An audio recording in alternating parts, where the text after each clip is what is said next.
tayo sa salita para kausapin natin ang Panginoon. Tama po ba yon? Kaya merong mga awit, mga kapatid. Di ba kanina habang umaawit tayo, parang tayo na mismo nagsasabi sa Panginoon ng ating damdamin sa pamamagitan ng mga awit. Ito po yung mga kaparaanan ng ating Panginoon. Amen? So, syempre po, ang kalooban ng Panginoon ay para mapapurihan po natin siya.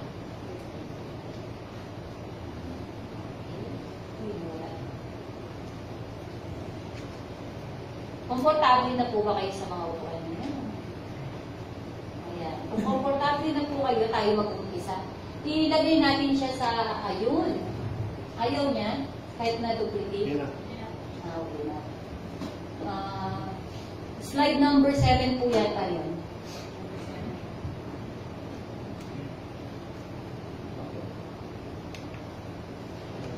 Okay. Sino po dito yung nagtatanong kung ano yung will ng Lord sa buhay nila? Amen. Sino po dito yung may mga tanong pa? Ano kaya yung purpose ng Lord sa buhay ko? Amen. Ano kaya yung will ni Lord sa buhay ko? Diba? No? Bakit kaya ako tinawag ng Panginoon? Ano ba kaya ang plano niya sa buhay ko? Tinatanong pa po ba natin yan? Amen. Amen. Marami pong nagtatanong. Kasi, alam niyo po ba, ang will ng Lord para sa atin? Eto siya. Actually, eto siya. Okay? Sabi niya, therefore I urge you, brothers, on account of God's mercy, to offer your bodies as living sacrifice, holy and pleasing to God, which is your spiritual service of worship. Yun pala yun. I-offer natin yung ating sarili as a living sacrifice. Holy and pleasing. Yun daw po yung pinakamagandang service na kaya natin ibigay sa Panginoon. No? Yung sarili natin. Yung boses natin. Kung anong meron tayo at higit sa lahat tayo mismo. I-offer natin ang sarili natin sa Panginoon as a holy living sacrifice. Yun po pala. Tapos eto, do not be conformed to this world, but be transformed by the renewing of your mind. Then you will be able to test and approve what is the good, pleasing, and pleasant, perfect will of God. Yun po pala. Meron po palang tayong gagawin para malaman natin yung good, pleasing, at perfect will ng Lord.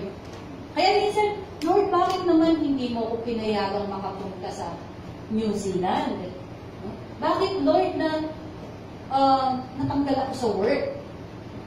Meron kasi plano ang Panginoon.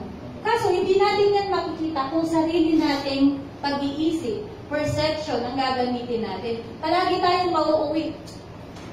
Totoo ka ba talaga, Lord? Ba't pa ako nag-born again? Dumanas pa ako ng kahirapan. No. Makikita po natin na ang perfect will po talaga ng Lord kasi is good. Palaging good. At pleasing. Kapag sinabing pleasing, hindi ka nakakasagasa ng iba. Hindi ka nakakasakit ng iba. Pleasing. Amen? And then, perfect palagi ang will ng Panginoon. So, titingnan natin paano natin malalaman ngayon ang perfect will ng Panginoon sa bawat buhay natin. Sa paanong kaparaanan, sa slide number 1 na po tayo. Yun po yung ating text kanina, ha? Okay. Sa 1 po. Ayun. Ayan. Yun po ba ang topic natin sa about discipleship? O yung paano maging Kristiyano. Tunay na Kristiyano. Ito pong month na to, at sa mga susunod pa siguro, baka ma-extend natin, malalaman natin, may evaluate natin sarili natin, am I really a Christian? Kristiyano na ba nga talaga ako? Genuine ka ba, kapatid? No? Tinanggap mo ba talaga ang Panginoon? Kasi marami pong nagpa-pray ng ng sinner's prayer, yung tinatanggap ko ang Panginoon bilang Diyos ng tagapag. Pero sa labi lang po yun. Wala po sa puso. Kapag po sa puso, makikita sa gawa. Meron po kasing ebidensya. So, eto po ang naisip ko yung title ko is Renew to New. Kailangan meron tayong baguhin para tayo maging bago. Madalas po, di ba sinasabi nila na ang isang Kristiyano daw po, ang taong tumanggap kay Kristo ay isa ng bagong nilalang. Pero ang tanong ng lahat ng mga nakapaligid sa atin, kung questionable ang ating ipinapakita, no? Kung questionable, ano pong mangyayari? Binago, born again daw. Nasaan ang born again dun? Diba?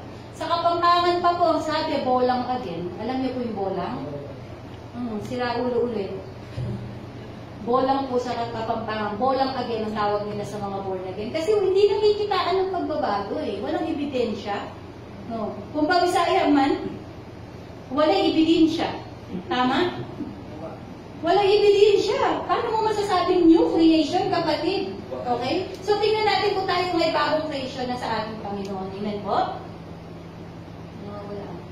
Wala na siya. Wala pa dito sa aking cellphone. No, okay. Okay.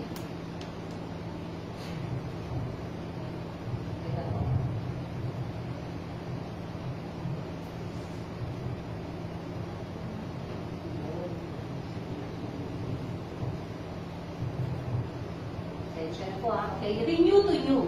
Okay? Bakit po kaya renew to new? Okay, next po, sige. Ayan. Di po ba, kailangan meron po tayong baguhin para tayo maging bago talaga. Okay? Unang-una, ang sabi, para ka maging disciple, yung text po natin nung unang nagturo ako sa first week ng month. Ang sabi dito, then Jesus said to all of them, if anyone wants to come after me, or if anyone who wants to become my disciple, sabi sa ibang version, he must deny himself and follow me. Di po ba? Take up his cross and follow me. So may denial. I-deny mo yung sarili mo. Ang sabi ng mundo, gawin mo kung ano makakapagpasayo. Yung YOLO, sabi. You only live once, sabi nila. Isang beses ka lang mapupuhay sa mundo, sasayangin mo pa? Gawin mo na kung ano makakapagpasayo, sabi po ng mundo, di po ba? Pero ang sabi ng Panginoon, deny yourself. I-deny po natin ang sarili natin kasi hindi tayo ng sarili mo. Punong-puno ka ng kayabangan. Hindi ka po pwedeng sumunod sa Panginoon. Bakit? Kasi susundin mo sarili mo eh. Hindi mo susundin ang Panginoon. Ang sabi ng Panginoon, left. O, saan ka nagpunta? Right. Ang sabi ng Panginoon, dumalo. Saan ka nagpunta? Okay. Di ba? Kaya po hindi na nag-uubra. Ang sabi ng Lord, no? Ang sabi ng Lord, give. Ang sabi mo, iPhone. Amen? Okay. Bakit po? Kapag tayo ay meron itong klaseng syndrome, pakilabas po, kuya. Dalawa. Isa pa. Ayan. I, me, myself syndrome. Ayan. Sakit po yan, actually. Alam niyo po bang sakit yan? I, me, myself syndrome. Kurso rin siya. Ha? Kurso rin. Apology. Apology. Ayan. Course daw po yan. Apology. Ako palagi ang tama. No? Ako palagi ang tama at ako palagi ang masusunod. Alam niyo po ito, yung narcissistic, yung mga narcissist. Yan po yung nakikita natin ngayon. Yung mga nasa TikTok. Bakit po ang mundo natin narcissist? Kasi kailangan ako ang pinakamaganda. Kaya tingnan niyo po, wala kang makita ang picture niya sa Facebook na pangit. Puro filter.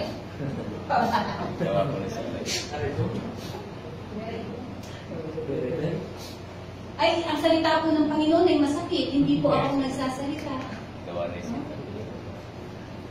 Di po ba? Anong laging nakapost? Puro magaganda sa paningin ng tao. Yun po ba ay maganda sa Panginoon, mga kapatid? Pleasing ba yan sa Panginoon? Amen? So, yan po ay isang, at nagiging problema yan. Nagkakaaway ang magkakapatiran sa iglesia dahil lang hindi nilike ang reels. Pag-gising sa umaga, bubuksan ng cellphone, hindi man lang nag-like yung mga kapatid. Ilang kami sa church na ito, 40. Parang kung 20 pa lang itong nag-one. Kala ko pa naman, kapatiran nila ako, hindi nila, paano nila-like? Hindi mo naman itsura yun. Kapatid, magpakatotoo tayo ba? Ito po isang panawagan ng Panginoon sa atin. Okay lang kung medyo filter ng konti, pero yung hindi ka na kapatid makilala, tapos nagagalit kapag hindi na-like ni kapatid. Eh, huwag ganun. Amen? Okay, next slide. Sabi 2 Corinthians 5:17, ito po yung sinasabi ko kanina. Therefore, if anyone is in Christ, he is a new creation. The old has passed away, behold, the new has come. Okay? Kung tinanggap po talaga daw natin ang totoo ang ating Panginoon, talagang in-accept natin siya bilang Diyos at ating tagapagligtas, meron daw pong nabago. Ano yung nabago? Eh kasi yung iba naman, exaggerated. Tumanggap na siya, palamura pa rin siya. Bakit nagaganyan pa siya? Hindi po ganoon. Ito po paliwanag natin ha. The Bible din po ang gagamitin natin. Pero amplified version. Daddy, amplified version nga. Pakilabas? Okay. Ang sabi po dito, therefore, if anyone is in Christ, ano daw ibig sabihin? Kung ikaw daw ay nakiisa na sa Panginoong Jesucristo. Okay? He is a new creation, reborn and renewed by the Holy Spirit. Yung pala yun. Ang unang nabago sa'yo, automatic, nung tinanggap natin ang ating Panginoong Jesucristo, nung tayo na nanalangin, na siya ay ating maging Diyos at tagapagligtas, automatic yun. Yung Holy Spirit mag-i-indwell sa'yo. Kaya automatic yung creation ka. Ang alin? Yung panlabas mo, yung ugali mo, antimano, nabago? Hindi po. Kasi dito, reborn ka and renewed by the Holy Spirit. Kaya kahit wala kang nakikitang ebidensya, kung totohanan ang pag-analangin at pagtanggap mo sa Panginoon, new creation ka. Spirit inside mo. Inside po. Nawala. Okay. Spirit inside. Okay? Tapos po,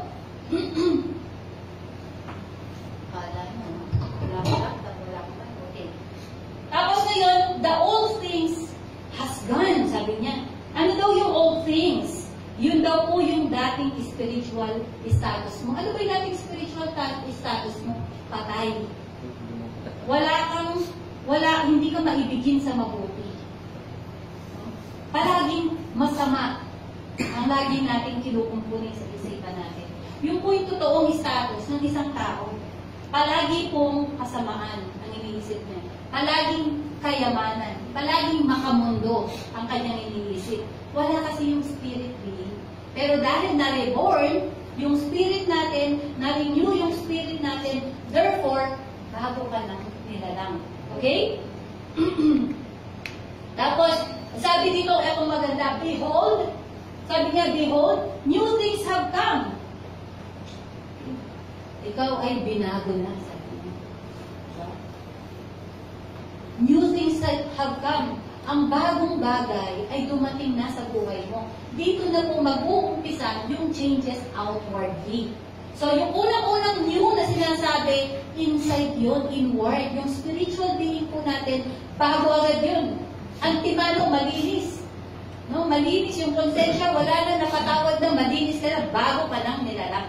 Inwardly. Pero, sabi niya, behold, new things have come. Ito na yung bagong bagay na darating sa'yo. At ito na po yung sinasabing outward na manifestation. Makikita sa ating mga kilo, sa ating mga gawa, sa ating pagsasalita, at sa lahat ng bagay, yung tunay na pagbabago. Tapos, because spiritual awakening brings a new life. Kapag nagkaroon ka na ng spiritual awakening, yun po ang siyang magbibigay sa atin ng bagong buhay. Paano naman magbibigay yung katawan mo ng spiritual awakening? Hindi ayaw mo nga ng mabuti. Okay? Next po. Malinaw po yun? No? Na kapag mayroong nagtanong sa'yo born again daw siya. Pero huwag kong excuse to, no? Ito, next natin. Transformation po kasi is apparent. Kapag sinabi mong ikaw ay Kristiyano, kapatid, hahanapan po talaga ikaw ng ebidensya. Sa ayaw at gusto niyo po, hahanapan tayo ng ebidensya ng mundo.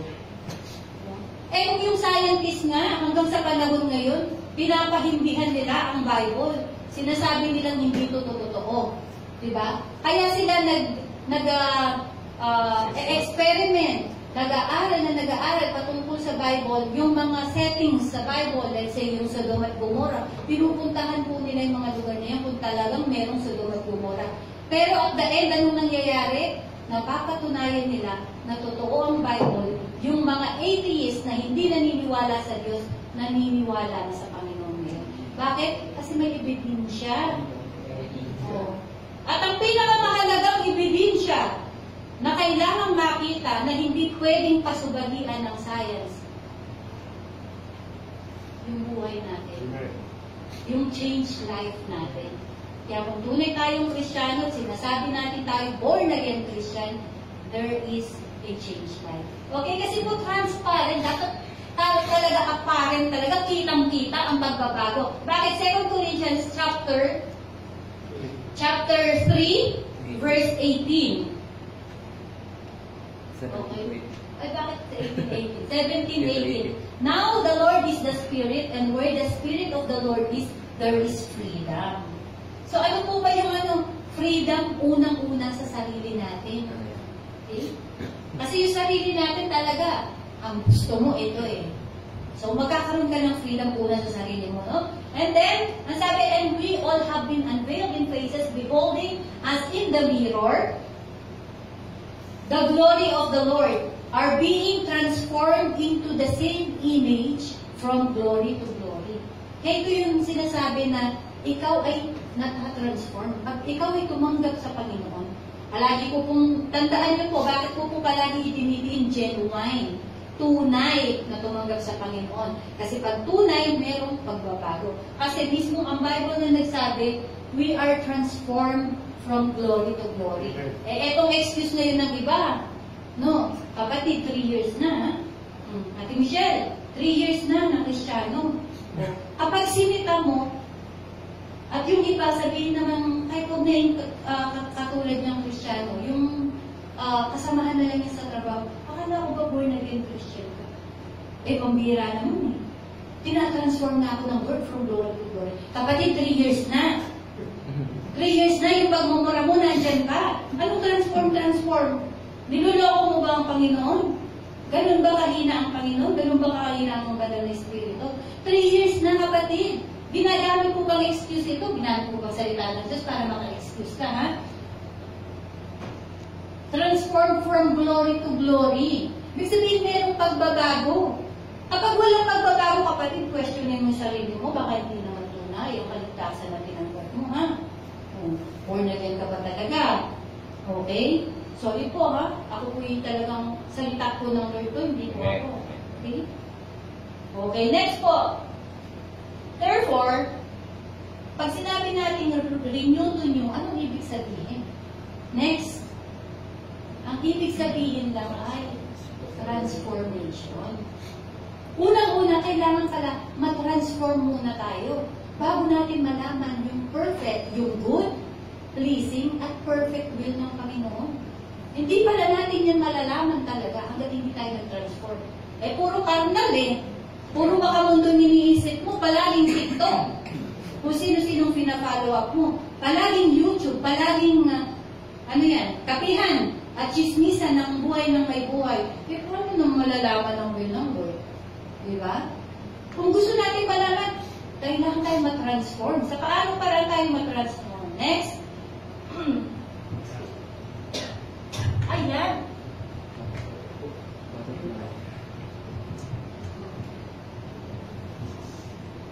Paano po tayo na-transform? Ang sabi po dyan, next po. Transformation is painful. Tama? Gastos. Transformation po is masakit. Sa ayaw at gusto natin, masakit talaga ang transformation. Yung mga gusto magpatamos ng ilong eh. Ilang buwan siyang namamaga ang mukha. May plano ka na ba? Diba? Masakit po talaga. Yung gustong maging fit, maging sexy o macho. O wag ng sexy macho. Fit na lang, healthy. O, di mo ba may babaguhin tayo, kaya dapat may renew para magkaroon ng new. Okay? Anong babaguhin natin? Babaguhin po natin yung way of living natin, di ba? Babaguhin natin yung way ng pagkain natin. Magda-diet. Ano ba yung diet? Hindi naman diet magpapatayo mo yung sarili mo. Ang ibig ko sabihin ng diet is kumain ka ng tama. Okay? Nutrition. Tama pong pagkain. Okay? So, di ba, pag gusto mong maging sexy konti, bawas ng kanin. O, tama? O, binawasan mo ang kanin, pero isang kalderong ulam ang kinain mo. Okay? Mahirap po talagang transformation. At yung iba, di ba, nag-gym. O, sabi ng gym, anong maririnig natin lagi sa gym? No pain, No gain. no gain. Amen? Kaya kailangan talaga may transformation. At ang Kristiyano daw po parang butterfly. Ito tayo noon, uod. Kailangan maging ganito tayo. At hirap po ng proseso ng isang butterfly. Kaya tayo po, under po tayo ng magnifying glass. Ng lahat ng taong nakapaligid sa atin. Kung tayo ay nagpo-profess, sinasabi natin tayo ay born again Christian, ito po ang magnifying glass ng mga kasamahan natin. Uy, no. Alam niyo mga kapatid, pati mga post natin, binabantayan niya. Hindi po ba nakakaya yung buong isang linggo ang post mo ay puro kalaswaan? Pagkatapos, pagdating ng Friday, abay, nag-hallelujah. Boy, praise the Lord, I'm blessed, feeling blessed. Kapatid, ito yung magnifying glass. Baka gusto mo, ikaw gamitin mo sa sarili mo at makita mo kung ikaw ba talaga yung Kristiyano. Tama po ba? Amen. Bantayan po natin yung mga pinupost natin, mga kapatid. Kasi mapapahiya naman po si Lord. Yan ba yung binago? Tingnan mo, labas ang dibdib. Di ba? Yung iba nagtitiktok, naka-break na lang. Yung iba nakatibak pa. Mainit. Nakaka-relate kayo. Alam niyo po, yan po kasi ang mundo. Deception is ikaw. Kung anong sinasabi ng mundo sinusunod, hindi tayo matatransform ng Lord niyan. Matatransform tayo ng mundo. Nasabi ng mundo, maganda pagka mataas ang cheekbone. Kaya nakikita niyo po lahat, puro Michael Jackson ang mukha. Tapos lahat po nakagulo ng muso. Parang Angelina Jolie. Opo. Lahat po ng kasama ko sa trabaho noon sa ganun lahat. Pag po nagsasalita ako sa kanila, nakaganon na rin ako. Nakawan eh. Yan na, habihin mo si helwa, ganyan. Okay? Mahirap po talaga, napakahirap, no? Mag-transform. Pero, sino po ditong nag-a-aspire na maging butterfly? Katulad pala, hindi maging baka lumipad kayo lahat dyan. Maging katulad ng isang butterfly. Transform. Okay? Sino po? Sino po? Amen? Okay. Sino yung dati nakakilala natin? No? Nakakilala natin, tapos, pagkadarating siya, yan na naman, yabang na naman, ako, mahangin. Tama? Di po ba? Pagka tumating ka, imbes na sumasaya ang kapaligiran, nalulungkot. Para kang uod. Kapag pinasok mo yung garden, sira. Dati, kapatid, tingnan mo nga yung katabi mo.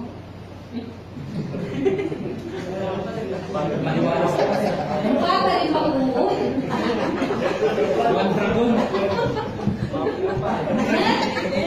Aba, kapatid, kung yan ay mukha pa rin uod, ay o sige, tingnan niyo po ulit, tingnan niyo po ulit. Ayan, mukha mo butterfly. Ayan, di po ba? Kapag nakakakita tayo ng butterfly, babae o lalaki, pag nakakakita ng maraming butterfly, di ba ang pakiramdam ang saya-saya? Parang magaan sa pakiramdam. Kasi sarap sa mata, magbang mga kulay nila. Di ba? At saka hindi naninira. Ang mga uod, sila lagi yung dahon eh. Okay? O kapatid ha, i-aim po natin na maging katulad ng butterfly. Okay, next po tayo. Moving forward. Kaya po sinabi dito sa ating scripture kanina, para tayo maging butterfly, katulad ng butterfly, na maganda sa paningin. Amen? Ano po, di po ba yung mga may ukod pa na mabalahin po, di ba? Makate, di ba? O pag natabi sa'yo si Pastor Bernard, nangangati po ba kayo?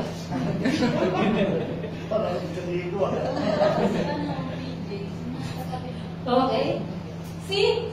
Kailangan na sabi sabi niya kasi dito, I urge you, brother, to account God's mercy, to offer your bodies as a living sacrifice, holy and pleasing. Kasi di ba pleasing, kailangan maganda sa mata ng Panginoon. Parang butterfly. Di ba? Ang ganda sa paningin, ang ganda sa mata, magaang sa dibdib. Pag nakita mo, wow! Ulang na lang lahat ng video na kay butterfly, di po ba? O, pag uod, lahat, pag pumasok si Pastora, ayun na naman si Pastora. Suklada. Okay? Okay? Tapos dapat dito, do not be transformed to this world, but be transformed. Transformed by renewing of your mind. Kailangan pala, ita-transform natin ito, renewing of our mind. Alam niyo po ba, dalawa yung mind natin? At yung mind natin, kinukonsider po yun na heart. Sa ibang mga passage sa Bible, pag sinabing mind, ay heart, mind din po yun. Yung iba, pag sinabing heart, pag sinabing mind, heart yun. Yung sinabing heart, mind din po yun. At meron pong bago ngayon sa science. Pasensya na, hindi ko po ngayon ko lang naalala. May bago pong discovery ang science na yung po palang puso natin, meron din siyang katulad ng glands, katulad nung nasa utak natin. Meron po, pag sa susunod ko na lang po yun, ha? Kasi baka maubos po ang oras natin. Okay? Dito muna tayo sa transformation. Okay? So, kailangan daw po natin munang ma-transform para makita talaga natin yung kalooban ng Panginoon. O sino pong willing mag-transform? Amen! Amen! Paano ma-transform? Ito yung pinakamagandang tanong. Next po, para mabilis tayo. Paano? How to be transformed? Lumabas na, agad walang slide. Okay. How to be transformed? Ang sagot lang po ito. Only to abide with the Word of God. Amen. Word of God lang po. Wala na pong ibang kaparaanan. Unang-una, Word of God. Tapos yung action mo. Pero number one, Word of God. Okay? Here's why. Bakit? Okay? Unang-una, kasi ang Word of God ay it has the power to save. Yung Word po ng Panginoon ang siyang magligtas sa atin. Bakit unang-una sabi, the Word was with God? In the beginning, the Word was God, and the Word was God, and the Word became flesh. Okay? Malinaw po ba yun? So si Jesus, siya din ang Word. Kaya kung tinanggap niyo si Jesus at hindi niyo sinusunod ang salita, ay, malang ebidensya. Amen? Okay? So sabi dito, bakit po daw kay Word? Word ang nag-save sa atin, di ba? Kasi ito kayo nung walang sinabi si Pastor. Wala kayong narinig na preaching na katulad ng ganito. Na walang nag-evangelize sa inyo. Di po ba Word of God ang sinabi para kayo ay tumanggap, para kayo makonvict na tayo ay nagkasala, makasalanan, at kailangan natin ng tagapagligtas. Tama po ba? It is the Word of God. Sabi dito, kaya po si Pablo, hindi niya ikinakahiya ang salita ng Diyos. At ang mga Kristiyano, dapat mahal na mahal nila ang salita ng Diyos. Kasi sabi, I am not ashamed of the gospel because it is the power of God for salvation. Ang kapangyarihan po ng Panginoon ay yung salita para magkaroon ng kaligtasan. Amen? Malinaw po ba? And then, nasabi pa dun sa 1 Corinthians chapter 2, verse 4, and my speech and my preaching was not with enticing word of man's wisdom, but in demonstration of the Spirit and of power. So kapag po mayroong nagpo-preach sa inyo, at napakagaling, sabi niya, enticing, no? Enticing words of man. Yung mga palaging sinasabi, pagpapalain kayo ng Panginoon, yayaman kayo, magkakaroon kayo ng asawang maganda, magkakaroon kayo ng Kung palagi pong ganyan na may tinuturot, hindi po ang salita ng Diyos, layasan niyo po. Kapag po ganyan na ang turo namin dito sa pulpit, layasan niyo po kami. Bakit po? Hindi po yun ang Panginoon. Kasi wala pong kapangyarihan yun na magbago ng buhay natin. Ano daw po ang kapangyarihan? Salita ng Diyos. Kaya pag po si Pastor Jules nagtuturo at wala ng Word of God, puro na lang salita niya at sarili niyang hukuho ko ba? Haka-haka, puro-puro, ganyan. Sila, naku, layasan na po natin si Pastor. Kulto po yun. Tama po ba? Layasan po natin. Kahit pa po ako yan. Pag po ang aking sinasabi, hindi nagbase sa salita ng Panginoon, layasan niyo po ako. Hindi po yun ikaliligtas po. Amen? Okay, next po. Bakit pa? Bakit po kailangan po talaga ang salita ng Panginoon?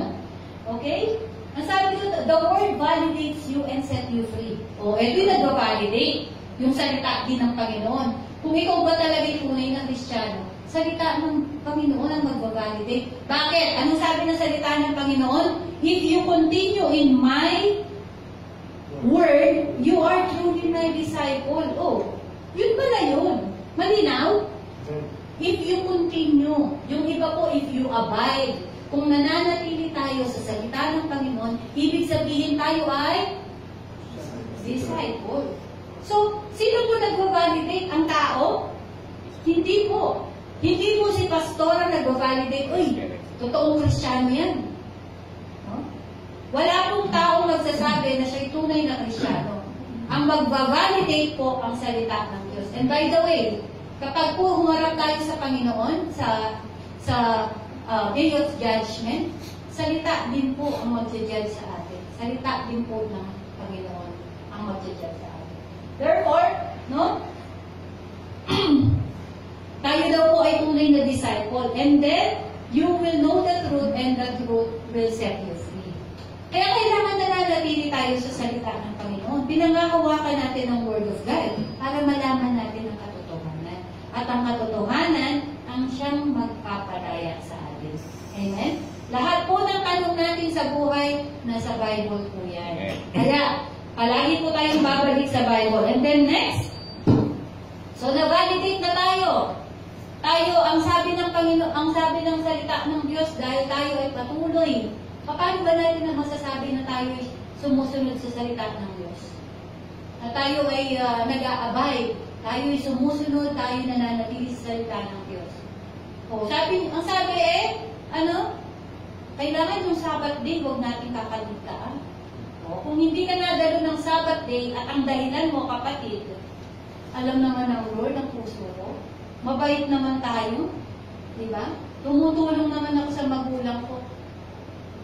I'm sorry.